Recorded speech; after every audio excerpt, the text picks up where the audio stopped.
নতুন বছরের প্রথম দিনেও গাজায় থেমে নেই ইসরায়েলের বর্বর হামলা। উত্তর জাবালিয়ায় তেল আবিবের হামলায় নিহত হয়েছেন অন্তত 17 জন। এরই মধ্যে টানা কয়েকদিনের বৃষ্টিতে উপত্যকাটিতে দেখা দিয়েছে বন্যা। এতে শিশুদের মাঝে বেড়েছে রোগ ও মৃত্যুর ঝুঁকি। পুরো বিশ্ব যখন ব্যস্ত ইংরেজি নতুন বছর উদযাপন নিয়ে, তখন যুদ্ধ বিধ্বস্ত গাজায় নেই কোনো আনন্দ। এদিনেও অব্যাহত রয়েছে ইসরায়েলিদের বর্বর বোমাবর্ষণ। এমন পরিস্থিতিতে নতুনভাবে যোগ হয়েছে তীব্র শীত ও আকস্মিক বন্যা। গত কয়েকদিনের টানা বৃষ্টিতে প্লাবিত হয়েছে আশ্রয় কেন্দ্রগুলো। নতুন বছর চলে এসেছে, শুধু এটাই চাইবো বিশ্বের অন্য দেশের মতো আমরা এবং আমাদের সন্তানরা যেন বাঁচতে পারি।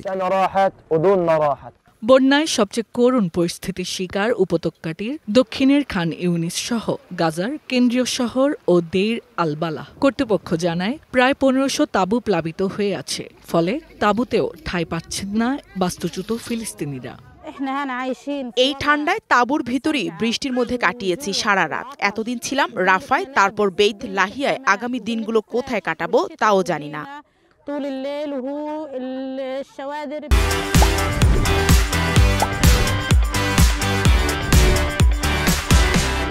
ঠান্ডা এবং আকস্মিক বন্যায় ব্যাপক ঝুঁকিতে রয়েছেন গাজার শিশুরা। বেড়েছে ঠান্ডাজনিত রোগ, হাইপোথার্মিয়ার প্রকোপ। গত সপ্তাহে অন্তত 60টি শিশুর মৃত্যু হয়েছে বলে জানায় ইউনিসেফ। রোগীদের পরিচর্যায় হিমশিম পরিস্থিতি চিকিৎসকদের। পানি অপসারণের নেই পর্যাপ্ত ব্যবস্থা। রোগীদের অবস্থা বেশ গুরুতর। এই অবস্থায় তাদেরকে সরিয়ে নেওয়াও সম্ভব না। তেল আবিবের লাগাতার হামলায় গাজার স্বাস্থ্যসেবা খাত ভেঙে পড়েছে বলে জানিয়েছে জাতিসংঘ।